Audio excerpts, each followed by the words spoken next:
Bruised again. Great. Okay, is it recording now? Yes, it is recording now. Bruce, can you enlighten us with sound? Sound is a wonderful thing that if you did not have, you would not hear. Consider yourself enlightened. Getting tabled. Getting tabled. Getting tabled. Getting tabled. Getting tabled. Getting tabled. With the Bruce and the Yang.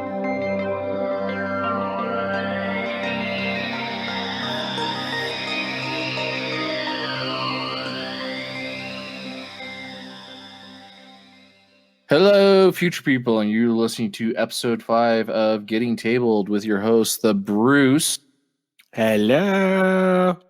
and I am the George. That doesn't sound as right as the Bruce. Welcome on this October 6th episode. Oh wait, no, Bruce has it backwards. This June 6th episode of Not Getting my Tabled. problem that the Americans write their dates backwards. We do not. Everyone just chooses to be different from us. I can't argue that you drive on the wrong side of the road because technically you started first. But I can argue about the dates because dates have existed longer than your country. It's a stupid argument, but I can stand on this hill and die on it. I will back your argument about driving on the wrong side of the road, because if you look at the countries that drive on the right versus the countries that drive on the left, we are in the greater number of countries that drive on the side of the road we drive on. Yeah, like I said, I can't argue that one. Somewhere there is a Facebook group where stupid things to pick a hill and die on. Like the whole point of the group is to argue in favor of something that's completely moronic. I need to find this group and have this argument on there. Okay. Well, in the meantime, I actually do have some historical references to why people in the UK and by default Australia, why you guys drive on the side of the road you drive on. Yes, I think I know this. It's because that's the way that the horse and carts used to be, right? No, close. It does involve horses. In America, we drive on the right-hand side of the road, therefore our right hand is on the right. And so when you're on a horse, your right hand would be on the right. Driving on the left side of the road, your right hand is in the middle then. And so when you would ride past a rival or something like that, you could reach around and smack their horse on the rear end with your dominant hand. I love everything about this. This is amazing. I don't care if it's fictional, but this is amazing. This is one of the solid reasonings I heard as to why traffic was on the left-hand side of the road in the UK, is to torment people by smacking their horse. I so want to find out if this is true or not. This is brilliant. Can you think of something that is actually more logical and makes more sense than doing something like that? Because let's be honest, of all the countries in the world, the UK, America, and Australia, we do things for fairly juvenile reasons. Like changing the spelling of words because screw the people that made the English language up. Grey in the UK is spelled with an E because it's England, so we decided, well, no, we're going to spell it with an A because of America. America! I still don't get why you guys spell it Tyre instead of Tire, though. As in tire? Yeah, in the Oh, UK nice. they spell tire with a Y instead of an I. Anyways, we are horribly digressing at this point. Just a tad. In saying that, though, if you're listening to this, thanks they for do get tuning in spelled again. both ways. Yeah, but like I said, if you are listening to this, thank you again for tuning in and listening to the latest, greatest episode of Getting Tabled. I will have to say it's been happening, but we're getting a like here and a like there. Building the community. We appreciate the support. We are doing what we can when life will allow us to give to the community, and we do like it when the community does give back to us by paying attention to us. Look at me. And we can do that with our clothes on. Yes, we can. Nobody can see us anyway at the moment, so it doesn't matter. That's true. I have a funny story to tell you about that, Bruce, but not while we're on recording. Should we get into We the have news? PG groups where we share this, so it's probably a good idea not to discuss that right now. Yes, let's get to the news. The news. Newly received or noteworthy information, especially about recent or important events. So contrast paints have hit the shelves. And Officially in Australia. I can order them here too. We're having I don't know what heck kind of tournament it is for 40K. It's some weird thing like a Highlander, or it's like you can only have one of certain type of things. You can only have one detachment of a detachment type. You can't have two detachment types that are the same. So it's like an anti-spam tournament. Yeah, I guess, but like certain things like troops, like you can have multiple troop units, but they have to be in the different detachments. I'd have to reread it. I don't know if I'm going to be able to make it to the tournament, but it's also a contrast paint release tournament too. So this is interesting. It potentially negates any of the spammy lists, but at the same time, that has a potential to overpower certain armies that are more powered by being able to have everything. Right, yeah. It's a weird thing. I mean, I could definitely see like night lists not working so well because you can only have one of this night and one of this night, which then prevents you from having three of the same night that just wrecks your face. So it's might potentially be a problem for orcs. That's true. And we have been seeing more posts from painters trying this out. I did see a very interesting post, and I wish I could remember what group it was I saw it in, but it was bases covered in the three different basing colors. I have an idea for you, George. Yeah. How about you open the drive? The member of the community that shared that sent it to us. Where is it? There is a folder. There's a folder on the drive called Contrast Paint Tests. Oh, it was sent to us by Dave. Yes. By who? Hello, Dave. David from the UK. He also sent us the Battle for Earth stuff that we're going to talk about later. Fantastic. Well, David, thank you so much. Yeah, these are the photos I was talking about, and these are great photos that portray the effect based on the basing color used. So, very, very excited to see these. Now, I know I mentioned this in a previous episode when they were first announced. The contrast paint product is an acrylic ink. It's not a new product. I'm not going to go as far as to say that it's not revolutionary because it's kind of not. There's two other companies that released a similar product to this year. However, the thing that you might be able to argue about it being revolutionary is it's the only one on the market that actually has a sizable range. But not all of the paints are as effective as some others. But that's to be expected with certain colors anyway. I think this is going to be a godsend for yellow, though, because yellow is a horrible color to paint. Right. And this actually makes it easier. Well, so I'll talk a little bit more about this in hobby time, but I can see some really great applications for this with other things, and I need to let go of my talk button so I can click on the next. But yeah, no, I mean, I could see some great effects. Let me see if I can pull this up real quick too, because I just saw this photo today too. This guy was testing out and experimenting with them on some Stormcast Eternal sprues, and he had base coated everything gold. So not even one of the three colors. So not the gray, wraithbone, or white, which helps me answer a question I was Googling the other night when I was doing some stuff. See if I can find it real quick. Through the powers of editing. While he's looking that up, I actually had somebody in the store that I go to that was testing this out last night, which was gold, and they used the turquoise over it, I think. I might have the color wrong. But it came out as a really nice, vibrant green. It was really nice. Yeah, I think this is literally about the same line that of the photo I saw today. Again, stand by.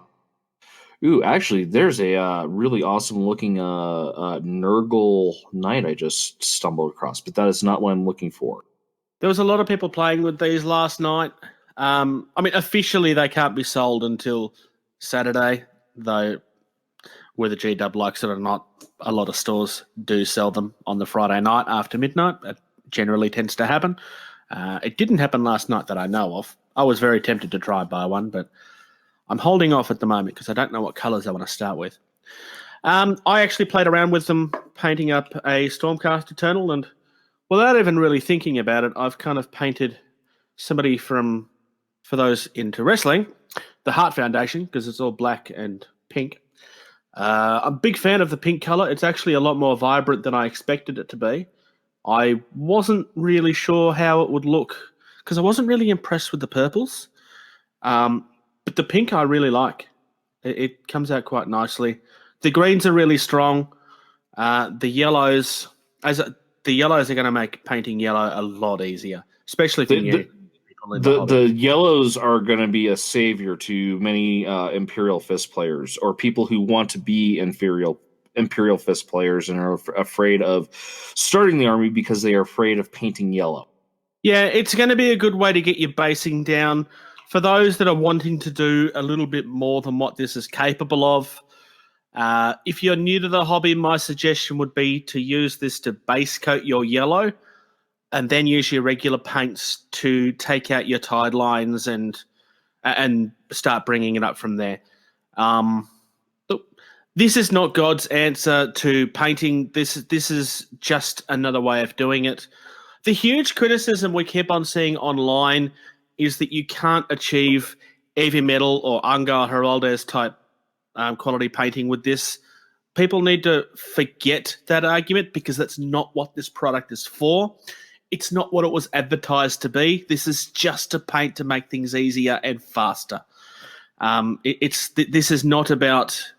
This paint might find ways into that area, but at this particular point in time, regular painting is what will achieve you your golden demons. This is not what that is for. Right. I mean, I've got some unpainted Marines that will eventually become what are those called? Dark Angels. I am still going to use my angle shade with 3 different greens and good old null and oil wash and whatnot to achieve the armor effect I want. Now, granted, I did see someone post a Space Wolf with the gray, and it is slightly lighter, but is almost a spitting image of the color and what I did for the theme of my Space Wolves, but literally with just 1 coat of paint. So I do like how mine turned out better than this because it has a slightly dirtier look. There's more depth and darkness in some parts because of how I did the shading and the washing. I can't find it, so I can't specifically say the color of the blue. But it was they painted in gold and then they used one of the blue contrast on it. And do you know what it looked like, Bruce? It looked like Alpha Legion in a bottle, like straight up. Oh, nice. Yeah, I'm still scrolling here for it, and I think I'm getting closer because I'm seeing some of the stuff that looks like it was close to it. But it literally looks like that greenish blue of the Alpha Legion, but with different, the different, kind of shades that, you see from the very high-end painted Alpha Legion and just, straight out of the contrast painted on top of gold, which does give me some more ideas that I will talk about further in hobby time. But I have great hopes for this paint just for the fact of, the new player getting into it and getting discouraged by, the painting that some people do that have been painting for years and, oh, my stuff doesn't look as good. You can get your stuff looking pretty dang good now with these paints. Yeah. Around the testing table last night, we actually had a girl that had never painted before. I want to say apparently, not because I don't believe it, but just because I should be skeptical. Anyway, she'd never been painting before and was playing around with it on a Stormcast Eternal, I want to say. And she was just painting and when you're new, that common thing of it's not going to look as good as I want it to be, and now I'm stressing out over it, was definitely there. And I kind of reminded them that, hey, look, this isn't about trying to get your best. This is your first model. This is something you will look back on, and it's the model that you will improve on next time. And then she seemed to relax a little bit after that, which is good. But look, we've already seen people at the store that are painting that never have. So it's already achieving what it's setting out to do. Yeah. And now, like Bruce did say, this is not something new or revolutionary. I mean, these existed back when I first started playing 20 years ago, and they got faded out for, in favor of the washes and stuff like that. And then apparently it got revisited, like, hey, if we do it like this with a base coat, and then it looks like this, and it's like, and yeah. So I mean, it's nothing new. It's repackaged, but a much wider range. Yeah, and you may love or hate the way that it's been advertised, but they moved away from this direction early on, mainly because they were trying to push towards the high quality painting, because that's what worked for their marketing at the time. Over the last few years, and this has been a criticism they've had, the painting quality in their advertisements have kind of gone down a little bit. I'm not going to say that it led to this, but I think what's happened is GW have recognized that they needed to introduce something to help make it easier for people getting into the hobby. Because at the end of the day, that's a huge thing. If you want this industry to grow, you need to make the entry point wider for people that have no connection to it. Okay, Bruce, go to the Warhammer Age of Sigmar page that we're both on. Scroll down for a post by a Simon Wyatt. This is one of the lovely groups that let us share our stuff. Yes. You'll see a branch witch as like the first photo, but if you go through the photos and you go to the last one, you'll see what I'm talking about. Or you know what? I could just tag you in the post, huh? There, I tagged you, and now you can find it faster. Aha! Ooh, pity. So we must give this guy credit. That is probably one of the best paint schemes I have ever seen for Sylvanths too. Yeah, I love the Sylvanths. They are gorgeous. They almost look like they're like from the Underdark. They're hellish type things. They're gorgeous. They look like they've been lit on fire, and they are mad about it. But anyways, his last photo, does that not look like Alpha Legion in a bottle over top of that gold? Oh hell yeah! That's Alpha Legion all over. So this contrast paint, seeing stuff like that, it gives me high hopes for what could be done with this, even by people who have spent the years working on developing the skills. This could do so much to make things look even cooler, so to speak. So the color that is used over the gold was Talisar blue. Yeah, Talisar contrast over gold, and it looks like Alpha Legion in a bottle. So yeah, and it's over the top of Retributor gold, which shouldn't really surprise anybody. Because it is the go-to gold for GW hobbyists at this point. Yes. Well, we've talked about paint a lot. Battle for Earth. Yes, as of today, Battle for Earth is released. This is a book that we have been waiting for, well, some would say for 5 years. Dropfleet specifically, pretty much since the game came out. It's the first expansion the game has had since it was released. We are going to talk more details about that during Game Talk, because David also sent us screenshots of certain things that we have said that we wanted to discuss, mainly the monitors and the resistance. So we will discuss that later on. Alrighty, and then some local news for you. A huge Australian retailer sold to one of its long-term customers. So is this like some other Bruce is just like, oh, hey, I'm going to buy you guys, or what? Kind of the other way around. One of the major retailers that also has a distribution arm was looking to retire out of the industry.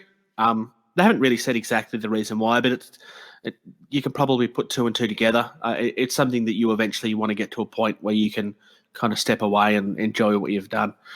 It actually was purchased by one of their long-term customers, which is just, I love that idea, like a long-term customer buying the company as opposed to some corporate head or something.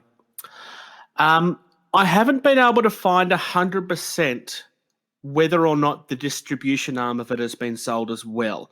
I know that it was up for sale, but I don't know if the same person brought both because I don't know the guy's financial situation. And I didn't want to overstep the boundary and push too hard on that because the actual money's a owner... difficult topic. Well, it's not so much that. I had actually commented on a couple of the posts, and the new owner actually reached out to me. Legit, had no idea that I had a podcast or anything, but he actually reached out to me asking specifically about the Dropzone and Dropfleet game and the community involved, because I'd mentioned about how I was going to get this news out. And I didn't want to overstep like the initial trust of the fact that he was willing to actually step out and ask. But yeah, I mean, I'm not 100% sure what it means for the distribution arm at this stage. I'm making assumptions that he probably has both, but I don't know that for a fact. He could have just brought the retail arm, which is still wonderful. For those within Australia, the new owner of the Combat Company, which is not new news, this is public information now, has actually stated that he's interested in supporting the games. He is definitely going to continue carrying both games. He's already reintroduced games that had been taken out by the previous owners. Previous owners had made a decision to cut their support of the GDub product for the same reason a lot of stores tend to sometimes. Unsure about what they're going to be doing about Guild Ball. For people that play Guild Ball, if you want to get more support for that game in Australia, it might be worth reaching out because, to my knowledge, nobody is really supporting it here at the moment. But I also don't know what the scene is like. I know there was people playing it in Victoria, but I have not played it. I know, I'm horrible.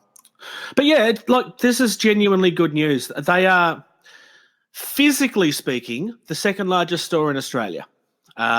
Because the largest store in the Southern Hemisphere is located in Ringwood, Victoria, which is my local hobby store. So this was a substantial purchase then that this person made. Oh, yeah. This is a substantial. This isn't some small hobnob. The Combat Company is huge, which is just, yeah, it's good to see that the company's going to continue. I'm happy that the previous owners were able to get out and retire at a time that felt right for them, and I'm just hoping that this leads to more positive things. Well, good deal. That's a fair chunk of news talk, and well, mostly about paint. So let's go on to something else and talk about more paint again. Trim, glue, prime, paint. What have you been trimming, gluing, priming, and painting? Well, I've actually been spending a lot of time on my Wild West Exodus stuff recently, until last night. I had purchased the Hour of the Wolf box set, which I shared on the page a few days ago, 4 or 5 days ago. Actually built up, as well as the legendary Ghost Wolf, which is a giant werewolf, Native American type thing, which is easily my new favorite model of the range right now. That's saying something because all of their models are gorgeous. Just really enjoying the experience. I haven't started painting them yet. They are all base coated and zenithial highlighted. But yeah, I also had to fix a boo-boo I made with my airbrush because I did the number one thing that you shouldn't do with an airbrush, which is leave paint in it overnight. So I'm a bit of an idiot. Bruce. I know. I had to leave that soaking for a while. Yeah, I can imagine. I can't even figure out how I did it, honestly, because I'm religious with it. But somehow I managed to, I don't know how I've done that. But thankfully I managed to get it cleaned out. It did take a number of hours. especially given that I can't find my ultrasonic cleaner right now. I'm tempted to just go out and buy a new one. Well, I can't find it. I also haven't really looked for it much. And I also spent quite a large chunk of time organising a group order for... There's this little game that we've been talking about recently that has a new book. What game's that? Earth. It's Dropzone Commander and Dropfleet Commander. You may have heard of them. They've got a new book out that's like 300 and something pages. And there may have been a rather large substantial of people that all ordered at once through the Bruce. So, yay. Good signs for Dropfleet in this game. In this country, rather. And it says here that you're also getting a game mat. Yes, this has actually been updated. I'm now getting 2. I ordered a 3x3 mat of, it's like a generic dusty town type looking thing, which I'm going to be using for Wild West Exodus and Malifaux, because I want to start getting more of those games in, and I don't want to always have to play at the store. It'd be nice to be able to play at home and stuff. And I've actually added a Kill Team mat to that order as well, as of last night. So I have 2 mats coming at some stage in the next few weeks. Well, you know the best part about having your own mat at home so you can play at home is? What's that? You don't have to wear pants. Oh, that's true. I can also play games against myself, though I've never really other than testing lists, I've never really understood the reason for that. Not in Warhammer, anyway. I mean, playing with yourself is, regardless how you do it, it's never a good thing. Well, okay. It's moving on. Moving on, yes. Well, a couple weeks ago, and I was going to do it this week, and I completely spaced it till like probably 20 minutes ago. I posted a work in progress Wednesday picture.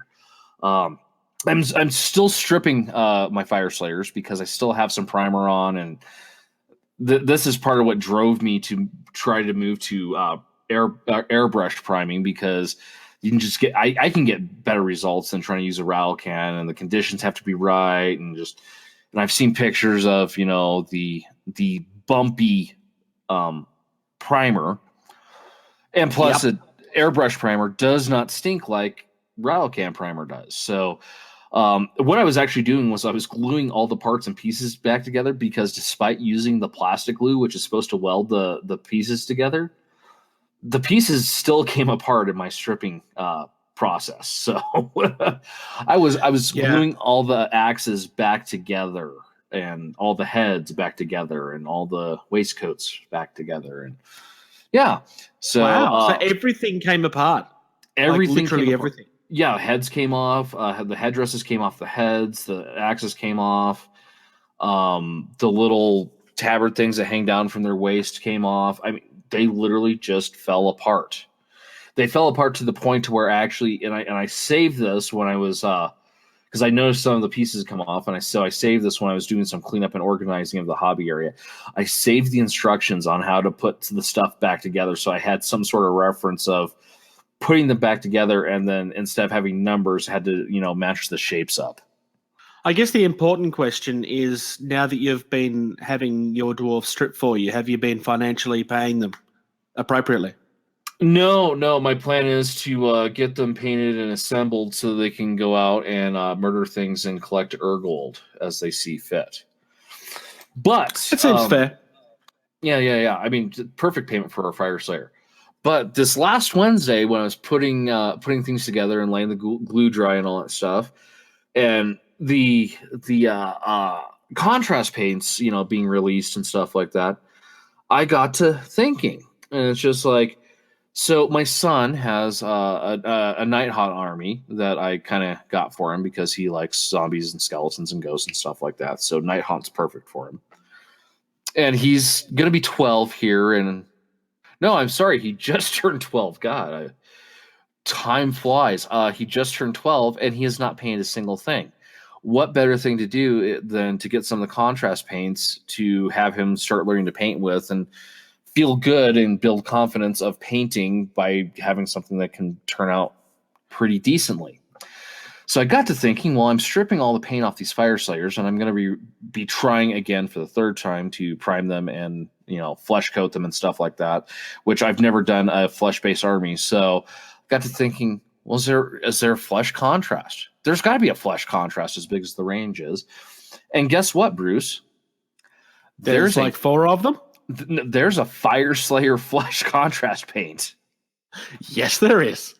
Like, specifically says Fire Slayer flesh. And I'm like, okay, maybe I'll use that one then. Maybe I will get some of this contrast. And then I got to looking, and they've all got those orange, headpieces and stuff like that. I'm like, the way this contrast is looking, you could do the headdress with that contrast really good, and it'd have a better effect because of the depth and the waving fur and stuff like that. And then have it after seeing that the gold with the contrast is just like.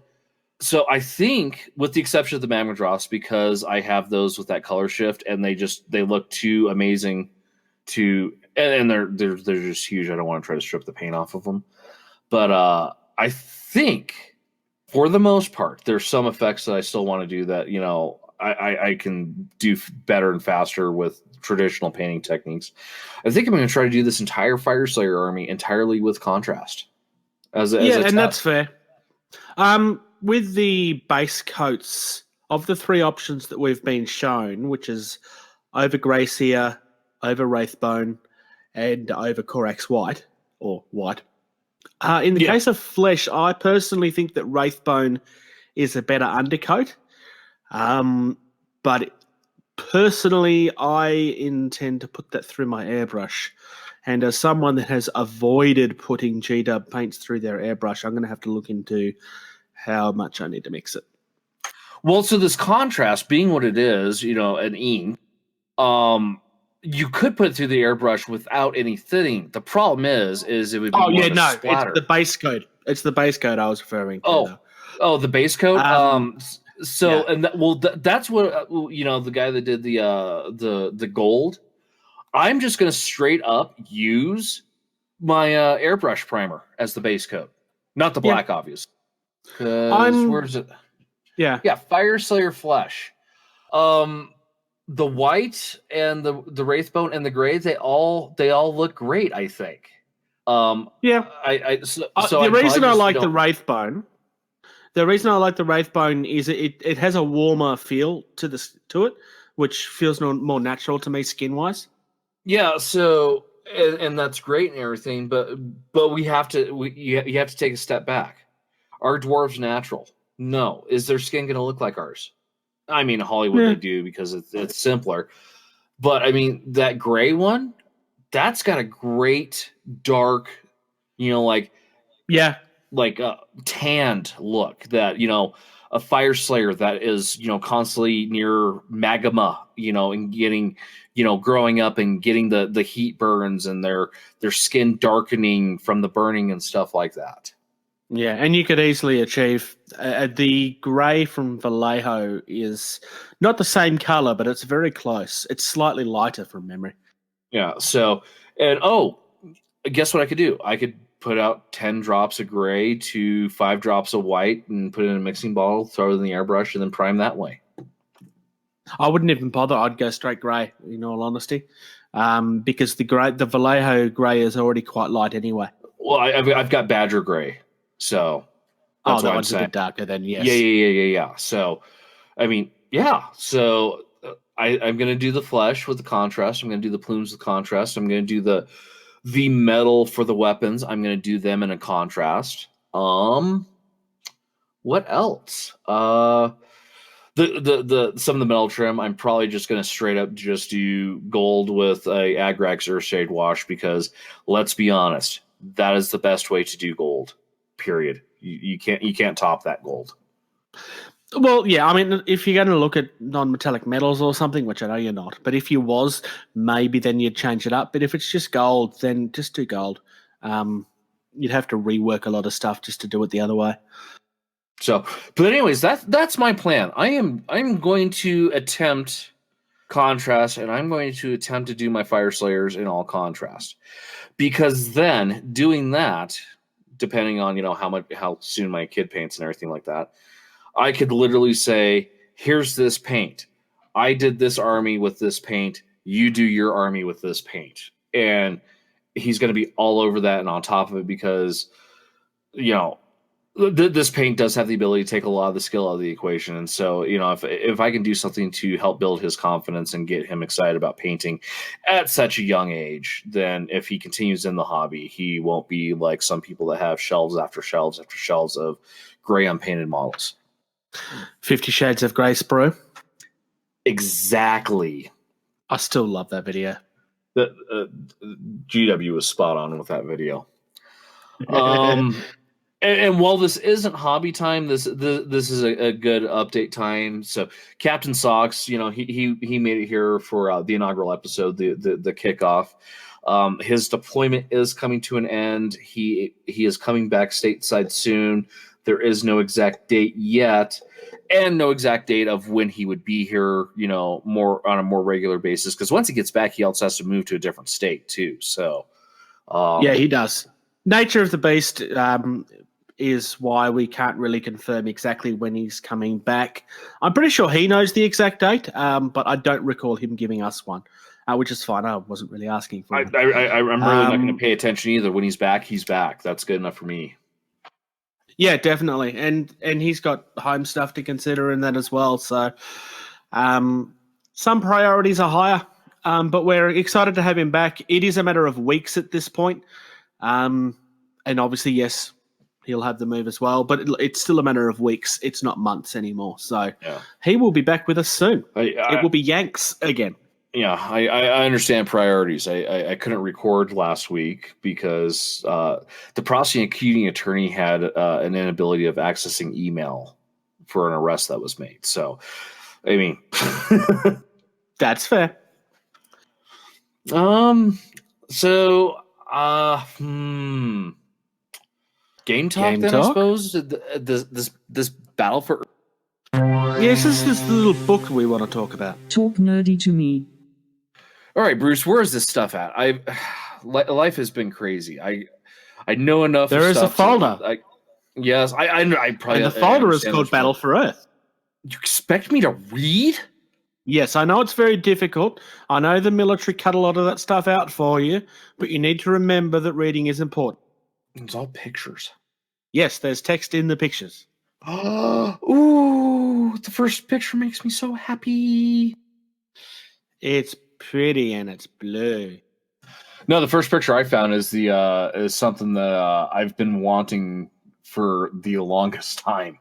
Okay, what are you looking at?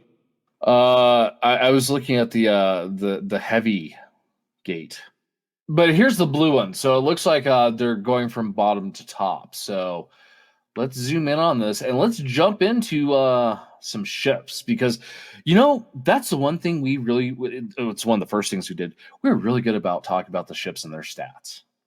Yeah. So I'm going to start with the Resistance just because that was the first one that I opened up. And I'm going to start with the Resistance Turbine at 210 points. This one is blue. But are you sure I think it's Tribune. Oh, is it Tribune, is it? Yeah, Tribune. Tribune. Potato. Well, I thought you said Turban. Oh, well, it could be Turban. I'm pretty sure you spelled Turban differently, though. All right. Anyways. Okay, so the Phalanx has a 6-inch scan range. It's got an 8-inch signature, which is interesting. 6-inch thrust, hull of 17. Sorry, this is a battle cruiser, by the way. 2+ attack, point dependence of 5. I'm completely skipping on what the G stands for, but it's a 1. Group, thank you. So you got a group of 1, that makes sense.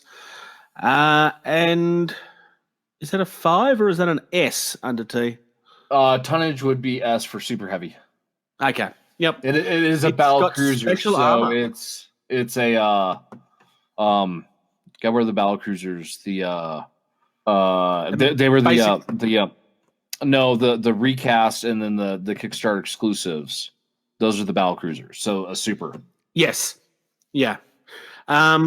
It's got special ablative armor, and we don't know what that means yet, unless it's on a further page. But I don't remember seeing that when I was looking earlier. It has 9k mass turret driver, which has got a 2+ luck, 2 attacks, 1 damage, and it's front and side arc. Excuse me. Fuselage +2. Correction, Bruce. So it is a battle cruiser. So it is like a really nice Agamemnon, but all of those are heavies in the previous book. So unless they've changed the tonnage on all of them, this is a very heavy battle cruiser. Oh, nice. Well, to be fair, Resistance, they're kind of slapping stuff together, so it's not necessarily going to be of the same quality as everybody else.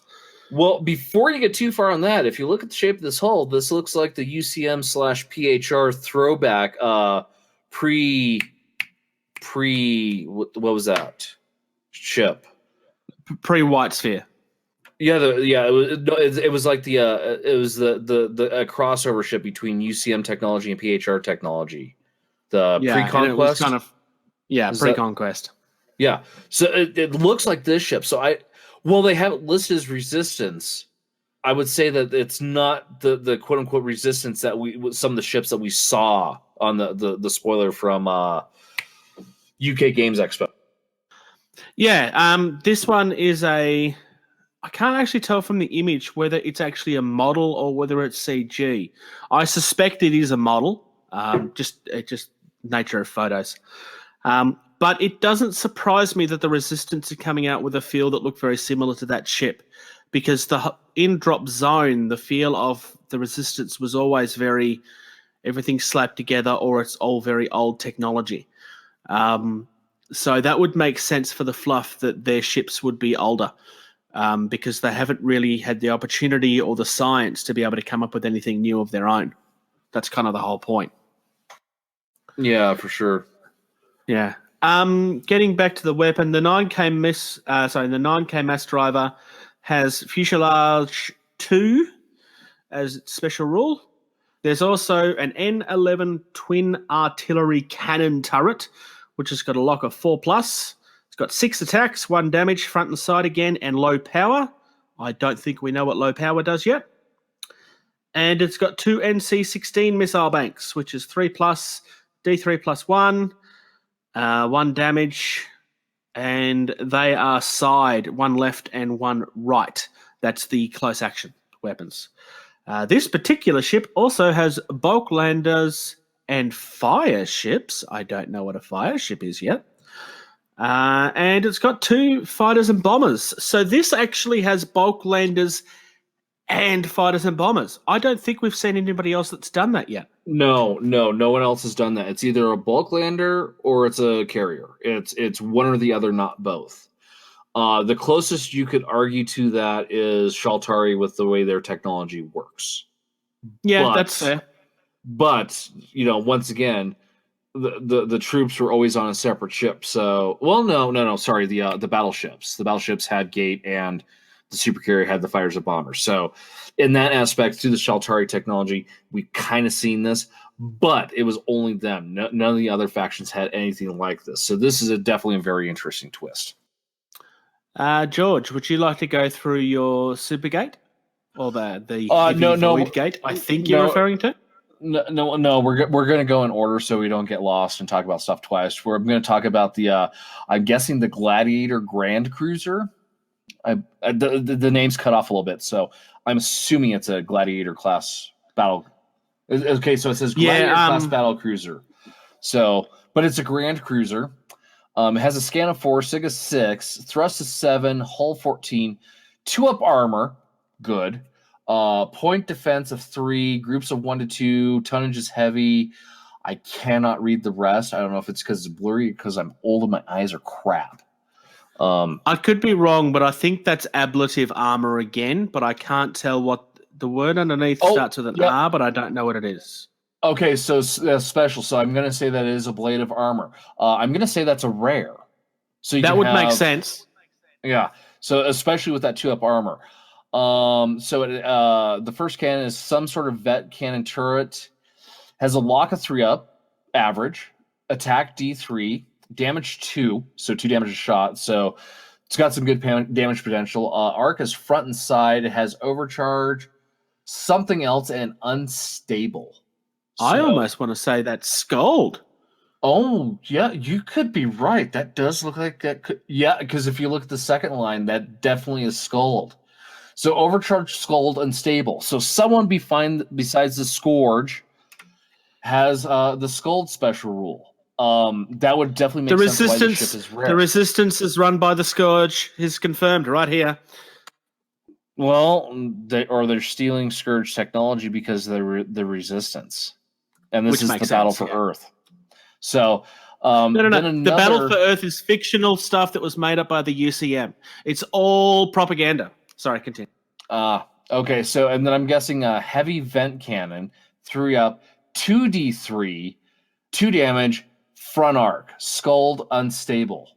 So it's really interesting about this unstable thing. I'm wondering, this could be interesting.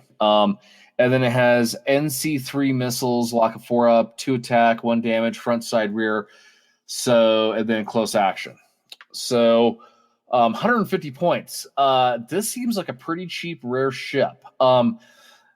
Does not have the greatest scan range. So you're going to have to get up and close, but the 2-up armor, it's going to help you do that. The Sega 6, you're going to get shot at before you can shoot at someone unless you spike them up. Thrust to 7, that's on a little bit of the slow side. Hull of 14, it is going to last a little bit. Like I said, haven't played the game in so long. There are rules changes. I can't make an opinion of how great this ship is. I will say this: I love the picture of it, though. It's very, very cool looking. Oh, again- I'm a big fan of everything I've seen from this so far. Yeah. Like just Oh, aesthetically. Again, it has that Centurion main hull look to it. So, Yeah. The next one is the Resistance Munifex or Munifex. It's their Corvette anyway. It's 20 points. Scan range of 4, signature of 2, thrust of 12, which is pretty on par with most of the others. Hull of 2, 5 attacks, 1 point defense. Can have a group of 1 to 4, and its tonnage is large. It has atmospheric and outlier, which is good in my opinion. tonnage It's is light. Light, Oh, is it medium, light? heavy, Sorry. super heavy. It has NCA-1 missiles, which has a lock of 4, attack 4, damage 1, front side rear. It's air-to-air, close action, and Squadron 3. Squadron 3 is something that I feel would be new. I don't recognize that one. It also has a lovely side picture in it as well, which is very nice. And the next on the list is, we were talking about that just a couple minutes ago, the Resistance Centurion. It is listed as a Grand Cruiser. Scan of 4, Sig of 6, thrust of 7. So apparently that seems to be a theme here for the standard profile here for the Resisti. Hull of 14, 2-up save, point defense 3, groups of 1 to 2. Tonnage is heavy, has ablative hull armor. Then it has a XN31 mass driver turret, 2-up block, 2 attacks, 1 damage, arc of front and side with fusillade 2. So what was fusillade again? Remind me. That's I wasn't 100% sure. I could find my book if I know where it is. I know where my book is. I'd have to flip through it again. We'll get back to fusillade here in half a second. Then it has a hybrid gun battery that is an N31, starboard and port. So look at you guys at TTCombat using actual naval terminology instead of left and right. Lock of 4 up, 6 attacks each, 1 damage each. One is on the left side, one is the right side, hence the port and starboard. They are linked, so you can fire them at the same time. Again, some of this throwback to the PHR technology and the way it looks. Fusillade weapon systems feature a large capacitor banks or ammunition magazines, so they can be really let loose when the time is ripe. When the ship uses the weapons free order, fusillade weapon systems add 2 to their attack value to determine the number of shots. So that first one would go from 2 to 4 at a 2-up lock. No. So with 1 damage at the front side. So yeah, that's all right, I suppose. And then NC3 missiles, 4 up, lock, 2 attacks, 1 damage, front side rear, close action. So It looks like the NC3 missiles are the standard close action that you will be seeing on resistance ships. I'm really digging the fact that one-off sculpt that Dave did back in the day for the original Centurion for use with UCM or PHR has kind of become the standard for the resistance. Yeah, it's a nice feel, and it feels very fluffy. Apparently, Dave since TTCombat took over, has done nothing but sculpt pretty much ever since. So that's why we're getting so much models at this point. And yeah, it's nice that they let him out of the cave for a couple of days. Are they feeding him better yet, or he's allowed to have half a stroop waffle a week? Poor Dave. For those that are not aware, there was a group from the community that got together after the hashtag Feed Dave started trending, and we sent a food package into TTCombat headquarters for Dave. Consisting of stroop waffles. So before you start, I am already super excited about the stat line I'm seeing on this ship. You might even say the word moist. With that usual picture. Moist. So the PHR caster is the first of the monitors that we finally get to talk about after, 2.5 years of waiting for monitors. Yes. So the caster it has a scan range of 10, signature of 4, thrust of 4. It's got a hull of 5, attack of 2+, armor of 2+. Point defense. Sorry, armor of 2+. Sorry, point defense of 3, group of 2 to 3, and it's a light tonnage, which makes sense. And it has a special rule of monitor, which I don't believe we know what that is yet. I'm not aware of. No. So they've got a slow thrust. They've got a very large scan range. This is kind of in line with what we were expecting to see. And a very small signature. Yeah. This particular one... You can put a spike on this, and its scan and sig are the same size. Hey, that's a good point, yeah. It has a quad battery with a lock of 4+, 4 attacks, 1 damage each, which is front fusillade 4. So that's nice. So you go weapons free on that, and it's going to have 8 attacks at a lock of 4 up. Yeah. This is 3 of these. And it's front facing, which is going to help strengthen one of the weaknesses the army has. Yes. So, yeah. Mosquito drones are the close action weapons. They're also 4+, 2 attacks, 1 damage. That's front, side, and rear. So that's fairly standard. Mosquito drones. I like the name. You like the sculpt. You like the name mosquito drones better than the what was the other one? Wasp drones. Yeah. I'm terrified of wasps, but no, I just think it fits with everything else they've been doing.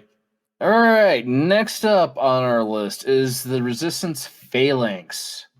And the Phalanx has a scan of 6, sig of 8, thrust of 6, hull of 17, armor of 2 up. Oh, and this is also a battle cruiser, 200 points, armor of 2 up, point defense 5, group of 1. Tonnage is an S, it looks like, so it looks like it's a super heavy with a blade of armor. Already, this has 2 big old guns hanging down. It has a 9K twin mass driver turret, lock of 2 up, 4 attacks, 1 damage each, with a front side arc with a fusillade of 4. So on a weapons free, that is a attack of 8. Then you have the N31 hybrid gun long battery. That seems really clumsy to say. Hybrid gun long battery. It has a left and right. There's no port and starboard on this. Get on that. I was noticing that earlier with something because that's also the same with one of the previous ships. Yeah. It has a lock of 4 up, 9 attacks, 1 damage each, side left, side right. So it's only side. There's no front arcing on this, so more PHRE there. They're linked, and then it has NC-4 missiles.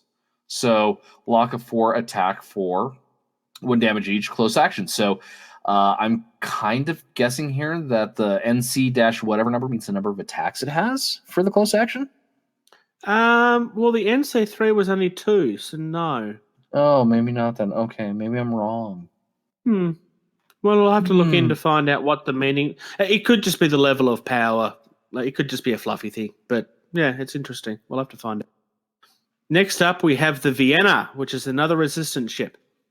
This is an escort frigate for 48 points. It's UCM. Oh, sorry. I said that wrong. I was looking at it I hadn't scrolled up yet. So this is a new frigate for the UCM.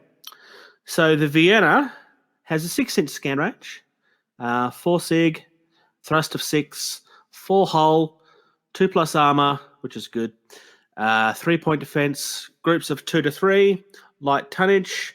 It's got Aegis 4 and Escort. Escort, I believe, is a new rule. I think what's it's Aegis only legal do again? in Vegas. Well, the escort rule I think it's only legal in Vegas, so. Yeah, that makes sense. So if you're flying, if this is the battle for Earth, you have to be very careful about where on the map you place yourself because you may not be able to use that rule otherwise. Can you double check what the Aegis rule means? I am looking that up right now. We have Caliber Skull. Where would Aegis be? A. Yes, I understand that. There it is. It's all the way at the front. Aegis ships typically are smaller types equipped with sensors and weaponry that permit a blindingly fast response time against strike craft and munitions. They are normally deployed as scouts or to help protect other ships in battle. Well, this is an escort frigate. Makes sense. Ships with Aegis special rule add a bonus to the point defense value of any ships within 4 inches of them equal to the number shown in the brackets. In order to be affected, ships must be on the same orbital layer as the Aegis ship. Additionally, the bonus applies to the Aegis ship itself. So this ship essentially has a point defense of 7. Yeah. No. It gives an extra to whatever it's beside. So this is going to help UCM's weaknesses a lot. Oh, and itself. Oh, okay. Yes, it applies to itself and ships within 4 inches. So UCM have been struggling for quite a while because they're so all-rounded. They kind of they're good at a lot of things, but they're not great at anything. They're jack of all trades, master of none. Thank you. I was trying to think what the phrase was. I genuinely think this could help UCM come back up to the fold again. I'm going to be very interested to see how these go. Okay, weapons. Because weapons are the only thing that matter. Mamba Laser is a lock of 3+. It's got 2 attacks, 1 damage, front arc, burn through of 3. So this is a little mini burn through. And flash, as you would expect. Shark missile bays, lock of 4+. Attacks is D6 plus 2, which is fairly on range with UCM. 1 damage, front side rear, as you would expect. That's the close action. Gorgeous model. I love this model. Alrighty. Next, the first hedgehog we get to talk about, which makes me happy now, is the Shaltari Cylon? Silicon? What? Silicon. Is that even a word? Oh, silicon. God, what the hell is wrong with me tonight? Cylon is from a different science fiction. Yeah. That starts with the C. So the Shaltari Sand. It has a scan of 14 inches. That's bigger than normal, right? Yes, but it is a monitor. Let's see here. Yes. Most commonly a signature or a scan of 12, even on the supercarriers and stuff like that. So huge scan range. Signature of 3, 16 with shields up.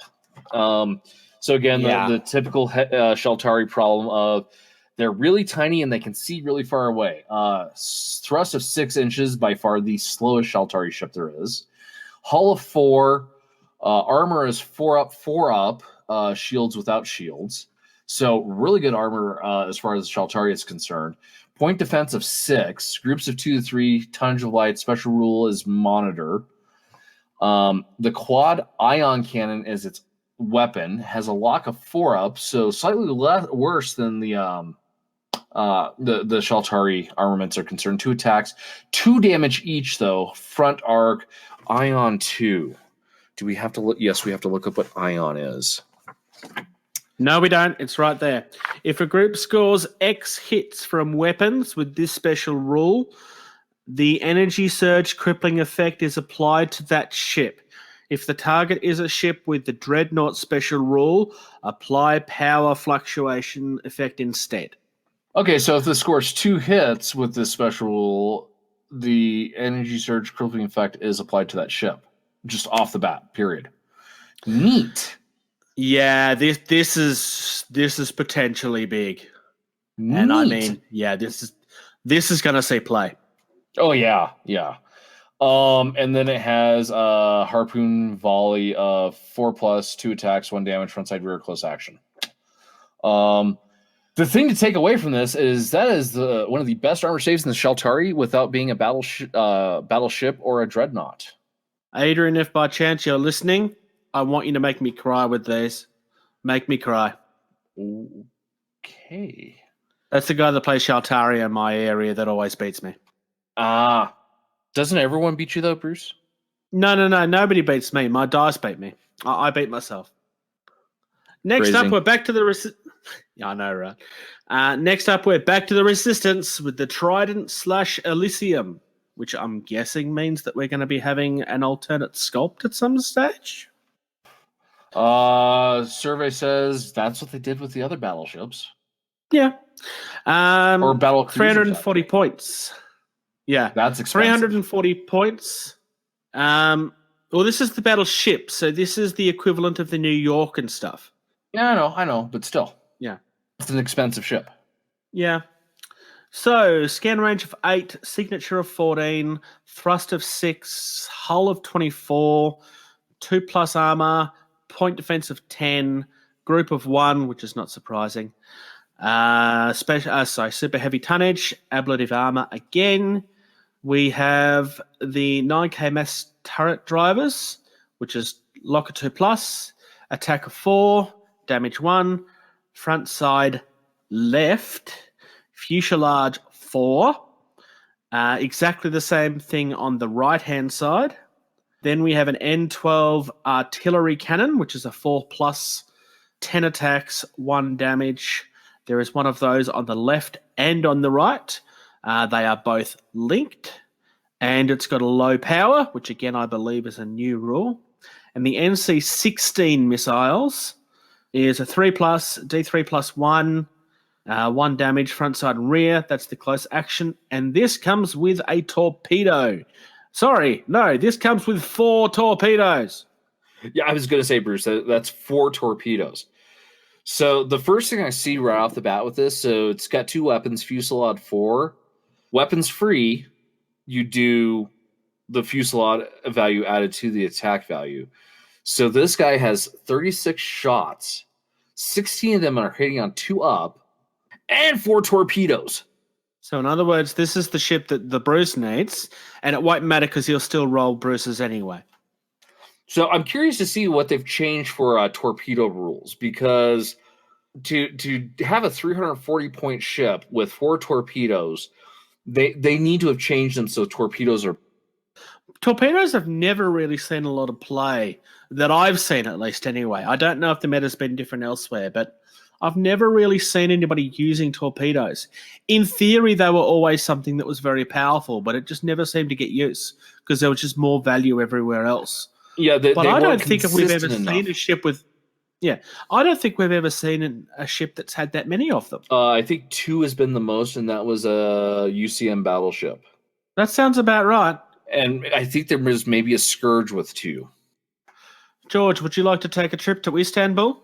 No, I'd rather go to Constantinople. Well, how about you talk about Istanbul, the ship? UCM Istanbul was once Constantinople. It is a monitor. It has a scan of 10, a sig of 4, thrust of 4, hull of 4, armor of 2, point defense of 3, group of 2 to 3 with a tonnage of light. And again, it is a monitor. It has a UF 9000 mass driver, 3+ lock, 3 damage, or 3 attacks, 1 damage. The front arc, it's an alternative weapon. So the next line is the same entry, but it is 2 up with 2 attacks, 2 damage, bombardment. Nice. So 3, 6 attacks. He get 2 damage of bombardment on a ship with 2 up armor. But it's kind of slow. But it has a good All scan. of the monitors are, though. All of the monitors are slow. Yeah. But it actually has a good scan in comparison for UCM. So, and then it has Barracuda missile bays at 4 up block, 2 attacks, 1 damage, frontside rear, close action. It is the same sculpt as the escort vessel. So, you want to talk about the monitor? I'm guessing you're excited about. It is too. What? No, I was just double checking what you said about the sculpt. It is too. Yeah, the weapon is obviously different. Well, yeah, and that's fine. It just means that they're coming in a kit, and obviously you'll swap which weapon is on the ship, or you build it in which one you think is cool, and you go, "Hey, it's this," and you just make sure that it's clear. Because WYSIWYG, So what I've already seen, everybody to their own. I'm not there's 2 sculpts for the Shaltari. There's 2 sculpts for the UCM. So I'm guessing there's going to be at least 2 sculpts for this Scourge one you're going to talk about, and the PHR one we previously talked. Yeah, I would expect so. Okay, so we have the Scourge. I'm going to say Shidu. It could be Shedu. Shidu sounds better to me, but I don't know. Sounds like I'm it's a guessing Japanese demon. Possibly. Chinese. You know why? Because look at one of the, it's a XI, which is typically a G, which is a Chinese pronunciation. So it's named after a Chinese demon. Oh, okay. That makes sense. Smart. And to be fair, it's the first to come out of that region, I think. Because most of the rest of them have been from the Western world. Yeah, okay. I think, yeah. So this is a monitor for 45 points. Scan of 8, SIG of 5, thrust of 6, 4 hull, 3+ armor, 4 point defense, groups of 2 to 3, light. It has a detector and monitor. Detector, I believe, is new as well. It has an Oculus beam chest. So it takes its chests filled with gold and throws it at the enemy. Actually, it's probably filled with razor worms. Lock of 3+, 2 attacks, 2 damage, front arc, and scald, because it is a beautiful thing. Its plasma cloud is 3+, 2 attacks, 1 damage, frontside rear, close action, and scald. I like this. Yeah. No, Detector I like this. Detector is not new. Detector ships have extraordinarily acute sensors and high-speed information dissemination systems that relay their scanning feeds to the rest of the fleet. Detector ships may always use active scan special order, even if their battle group has chosen a different special order for their turn. Every detector ship in the group may have active scan, not just one. So this is the Scourge equivalent of the Lima. Nice. Okay, yep, that's going to help. I'm pretty sure people are crying already because Scourge is like the enemy or something. Scourge is the hero. There is no battle for Earth. It's all UCM propaganda. The Scourge are here to save everyone. Just let them in. Just let it happen. It's okay.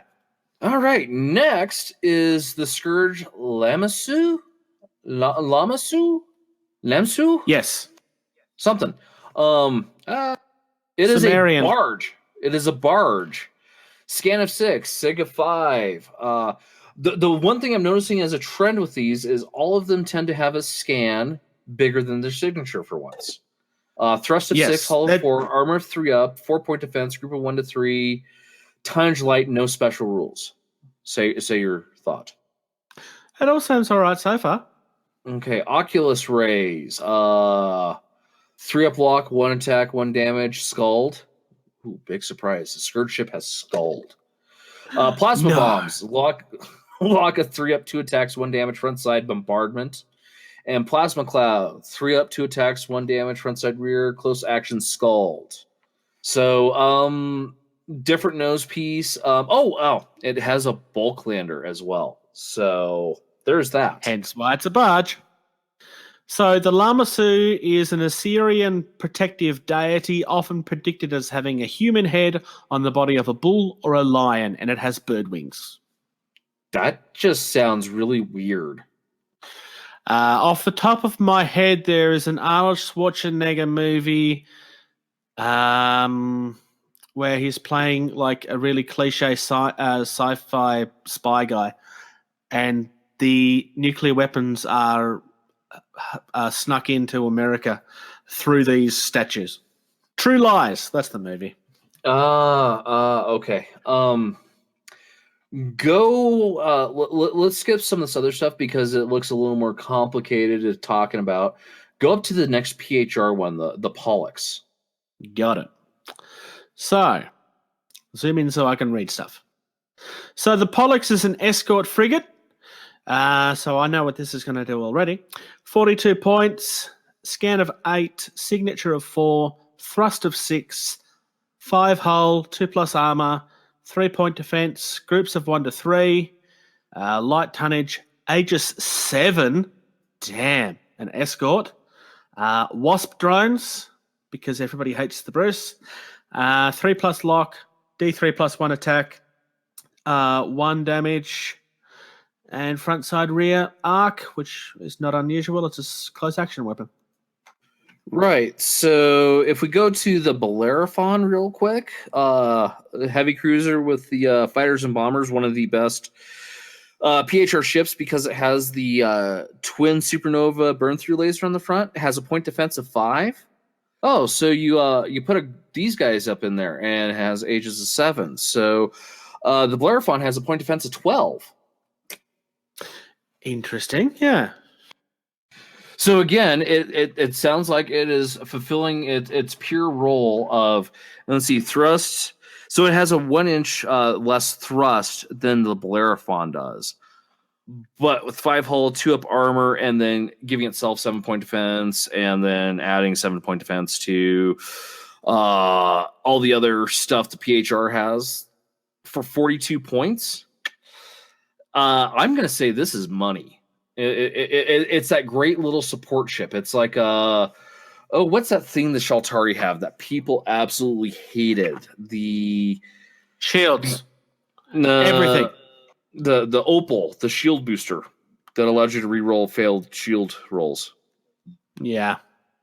So it's not quite that good, but it's kind of good. So if we go back one now, we have the Resistance Light Cruiser and the Resistance Cruiser and the Resistance Heavy Cruiser all on one page, which will become a little bit more obvious why in a second. So the Light Cruiser is 60 points. Scan of 4, Sig of 4, thrust of 9, 8 hull, 5+ armor, 2-point defense, group of 2 to 3, medium tonnage, and a special which is subsystem network. I think that's new. NC3 missiles, which is lock of 4+, attack of 2, 1 damage, all around arc, close action, hard points. This ship must take 3 options from the cruiser system list, which we will come to later. You're going to start noticing Yep. Go ahead and finish your... Yeah, these are all ships that have hard points on them where you choose what goes on them. So this is where the customization from the list came from that they were talking about. Because you get to build where did that ship. list originally come from? Wasn't that Thunderboy and Damien and some of us over at Hot LZ kind of tossing that idea around, sending it over to him, and who was it? I don't think it was Dave. It was Andy. Was it Andy that said, "Ooh, this is kind of interesting"? I think it might have been Andy. I could be wrong though. Did we actually help influence this? I wonder. It's certainly possible. It certainly reads like something. It reads very similar to what we were doing. I don't remember if we suggested this as, hey, if you wanted to do resistance, this would be the way to do it or not. No, but we did. I don't think we did. Customizing the current existing cruisers and stuff within Dropfleet for Shaltari, UCM, and stuff like that to do weapon combinations that weren't in the book. Yeah. I mean, And it don't get me wrong, continued I'm being not mad. updated for long after. No, it continued being updated long after Hot LZ was done. And hey, it's actually influenced the game. Lewis, please confirm. Did we help influence this? Because if it did, that would be awesome. The resistance cruiser is 70 points. Scanner 4, Sig of 6, Thrust of 7, 10 hull, 5+ armor, point defense of 2, groups of 1 to 2, medium, subsystem network again, and NC3 missiles again. This one has 4 hard points. There is a heavy cruiser, which is Scan 6, Sig 6, Thrust 5, Hull 12, 5+ armor, 2-point defense. So the rest of that's the same, except it's a heavy tonnage. Same rule there. NC3 missiles again. And this ship must take 5 options. So they're all very, very much the same ship, but you're paying more points if you want it to be a bigger version of that ship. Makes sense. Yeah. So, and again, these are the ships that had more of the resistance feel of they've been cobbled together. So yeah, because everything's been slapped together, and yeah, that makes sense.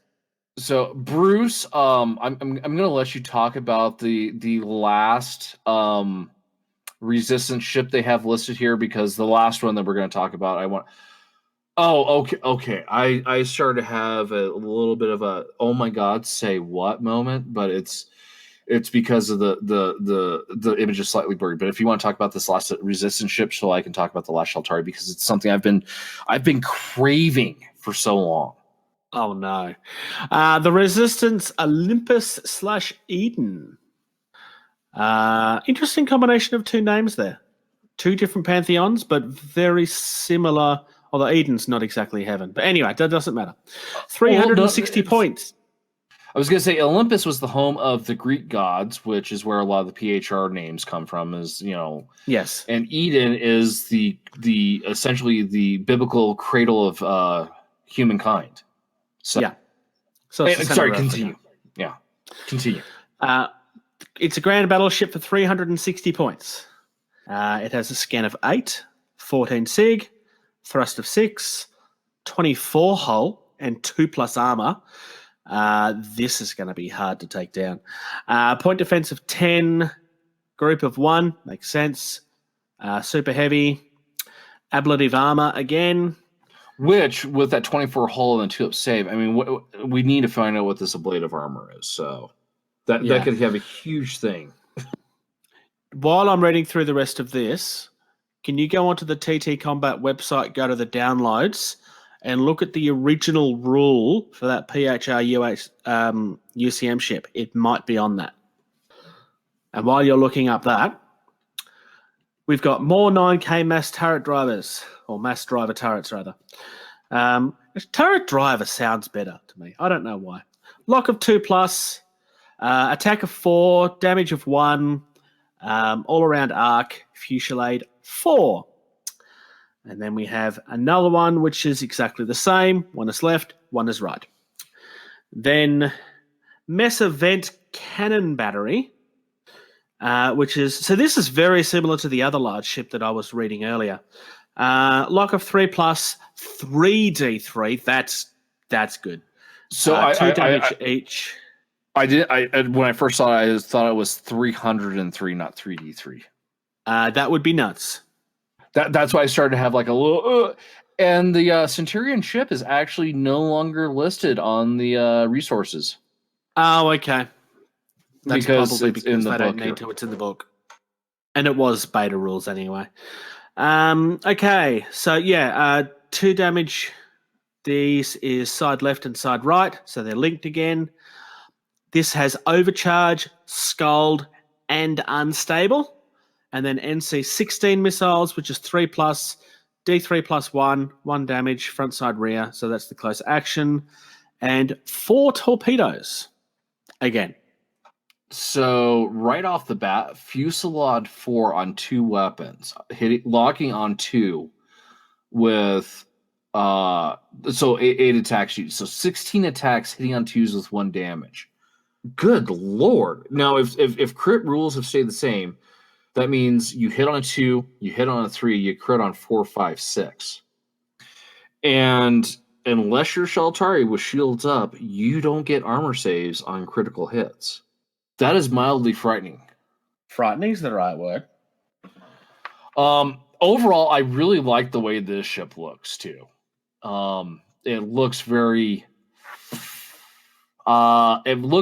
like early human sci-fi kind of thing, like Earth Above and Beyond kind of. They're trying to make it look sleek and futuristic, but yet still made by mankind.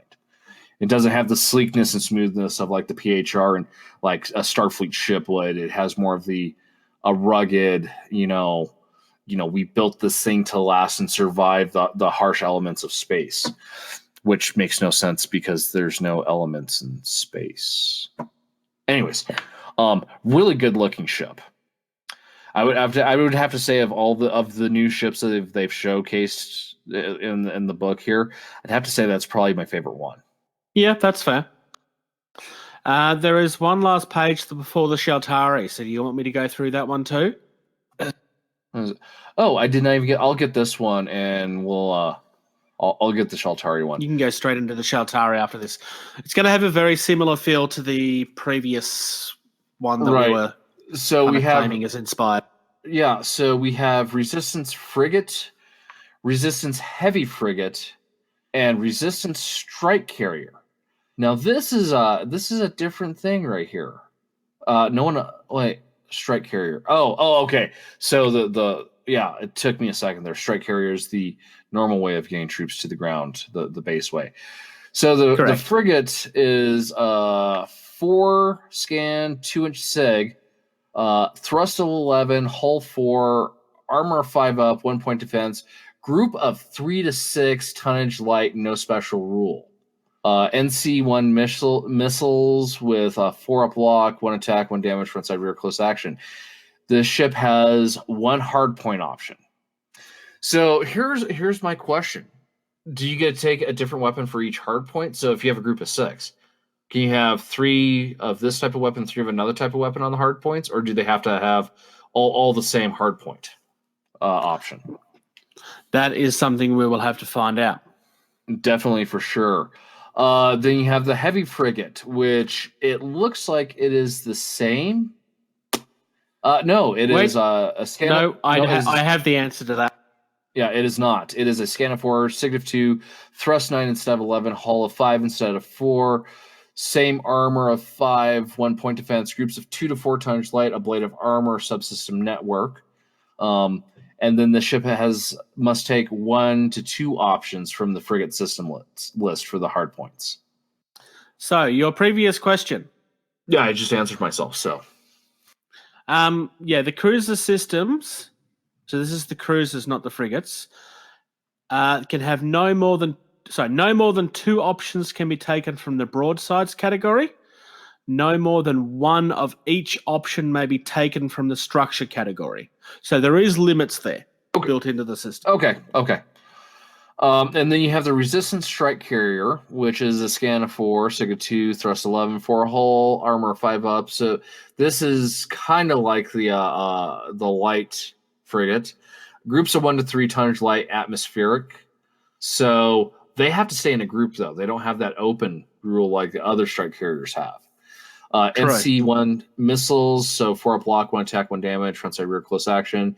Has 1 drop ship, not 2, because most of them have 2, if I remember correctly, right? Yeah, I think. Nope, drop ship for 1, so never mind. Same as the others. Hard points. This ship may choose to take up to 1 option from the frigate system list. So drop ships include 2 infantry, which is what you're thinking of. Okay, that's what I'm thinking of then. So to me, no, I guess not. So I was going to say maybe these could be a little more of a toothy strike carrier, but no. So again, it's like the cruisers, but with frigates and the strike carrier. So the frigate systems do not have the same restriction listed that the cruisers did. The weapon options you have, which I haven't read through the other ones yet, but You've got an N31 hybrid gun turret, which is a lock of 4+, attack of 2, 1 damage. Front and side, Squadron 3. I believe that's a new rule. I could be wrong. You also have the option of an NC-16 missile turret, which is a lock of 3+, attack of D3+2. It's not bad. 1 damage, front, side, rear. That's a close action option. And you have... Oh, these also have costs associated with them. The hybrid gun turret was 3 points. The missile turret was 5 points.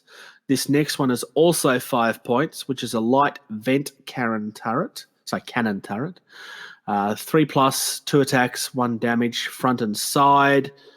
That one is unstable, OC, and sculled, unless it's DC, but I think that's OC. And you have a structures option, which is a cost of 10, which is sensor drones, which gives you the detector special rule. So that's the options you have to customize your ships.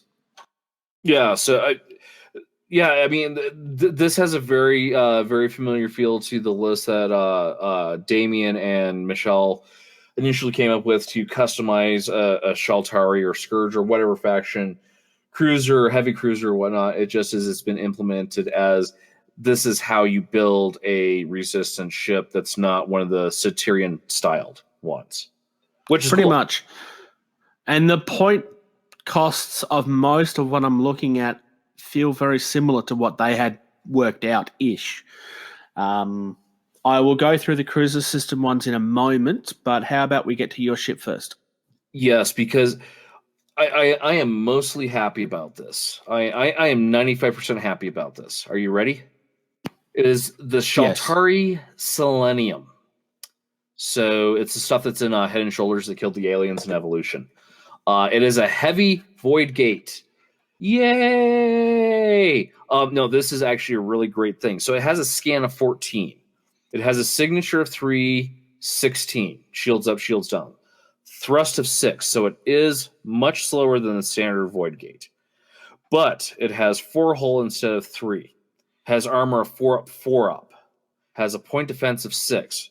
Groups of 1 to 2. Tonnage is light. It has atmospheric monitor void gate 2. So it does not have the open special rule. So if you got a group of 2, they're going together. I would have liked to have seen void gate 3 to give it more of a bulk lander type option that the other factions have. But I'm pretty happy with void gate 2. What I'm really actually happy about here is defense array. Lock of 4 up, attack of 4, 1 damage, front, side, rear, escape velocity. So isn't escape velocity the rule that I hated, where you just destroy everything? You shoot from atmospheric up to the next orbital layer without penalty. Oh, I was thinking it was the one where you destroy the bulk landers on the way down. No. That's the defense array, I think, or something like that. I would hope to God that still this ship still has that ability, because it can go atmospheric, and it has the charged air still of a 6 up. Oh, so the lock is actually worse than on the regular void gate, but it has 3 attacks instead of 1. 1 damage, air to air, close action.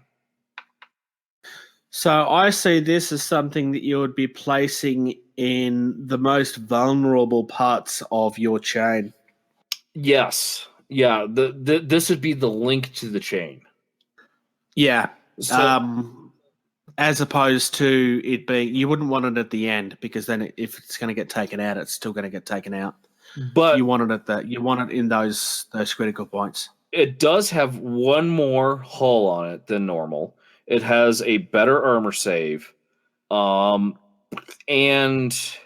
with that escape velocity, it can take out strike carriers coming in if it can get there fast enough. It can shoot at other stuff coming into the area that's in low orbit with that escape velocity.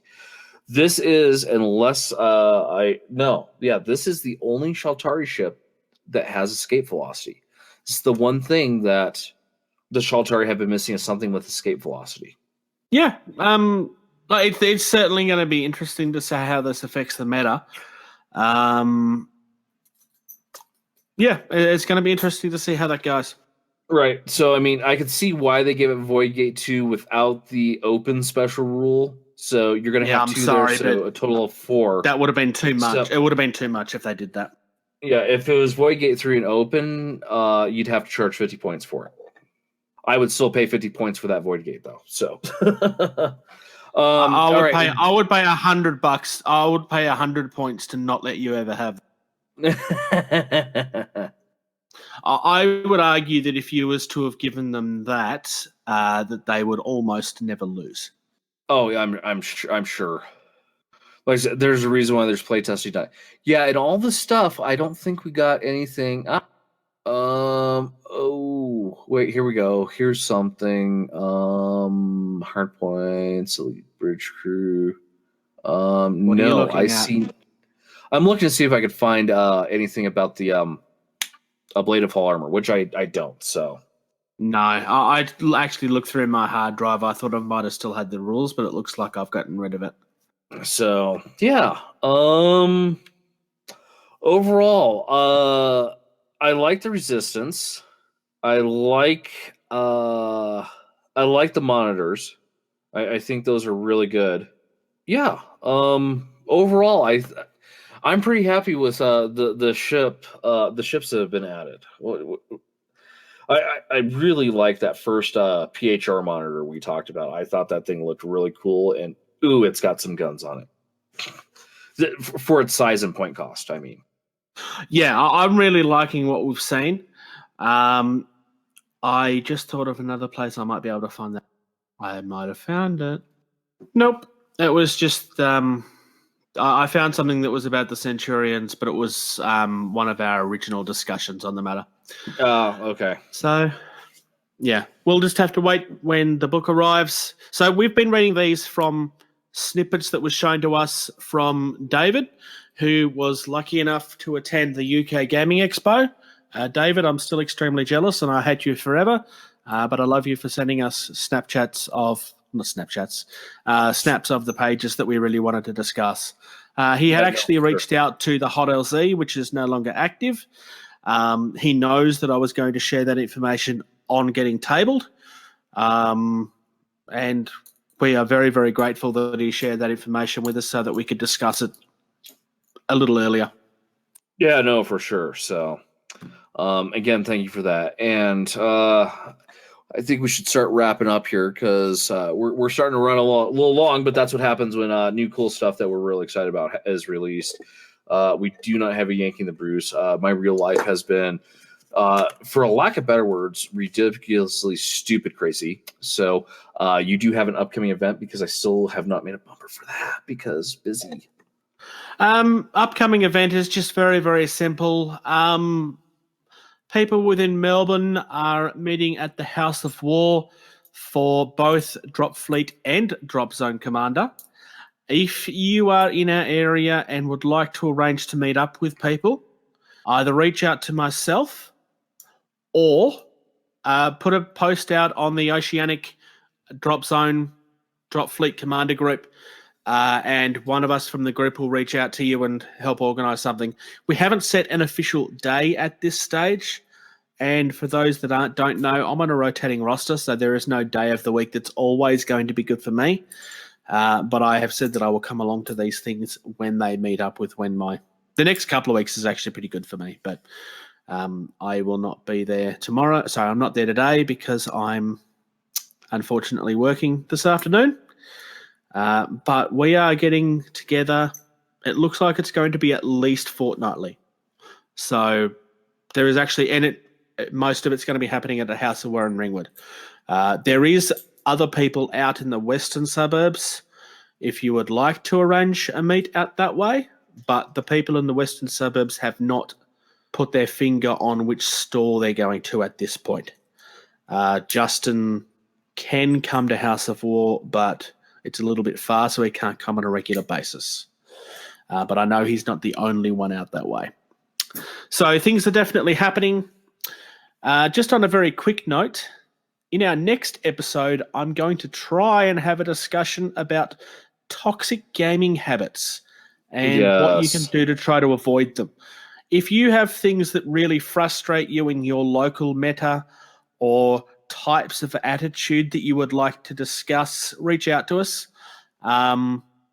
And let's try to make all of our gaming places a more positive experience for everybody.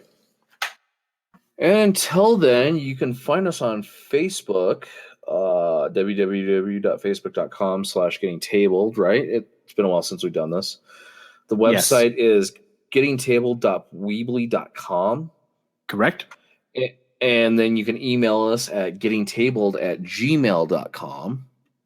Yes. And Twitter at gettingtabled. Yep.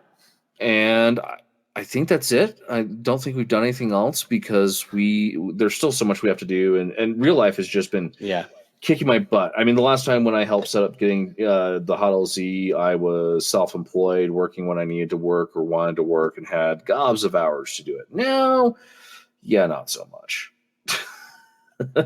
So we're making it work as best we can. Patreon is still something that will be coming, but hasn't at this point. We're still trying to grow our audience.